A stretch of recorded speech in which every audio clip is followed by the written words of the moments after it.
दोषैरैतैः कुलघ्नानां वर्णसंकरकारकैः उत्साद्यन्ते जातिधर्माः कुलधर्माश्च शाश्वताः.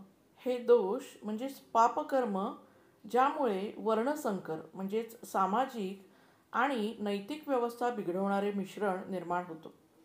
अशा कुलग्न म्हणजेच कुलाचा नाश करणाऱ्या लोकांमुळे समाजातील जातीनुसार ठरलेले नैतिक आचार आणि कुलाचे म्हणजेच घराण्याचे शाश्वत धर्म नष्ट होतात. म्हणजेच जेव्हा कुटुंब किंवा समाजातील लोक आपली जबाबदारी, नीती, धर्म आणि योग्य परंपरा पाळत नाहीत, तेव्हा हळूहळू त्या परंपरा व संस्कार संपुष्टात येतात.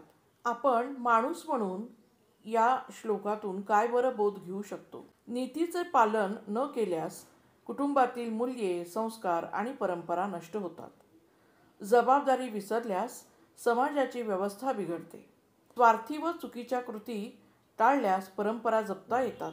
मुलांना चांगले संस्कार दिल्यासच पुढील पिढी योग्य मार्गावर राहते. आपली भाषा, सण, परंपरा जपणे ही प्रत्येकाची जबाबदारी आहे. थोडक्यात जर सांगायचं झालं तर घरातील आणि समाजातील नीती, संस्कार जपले तरच परंपरा टिकतात, अन्यथा सर्व मूल्ये नष्ट होतात.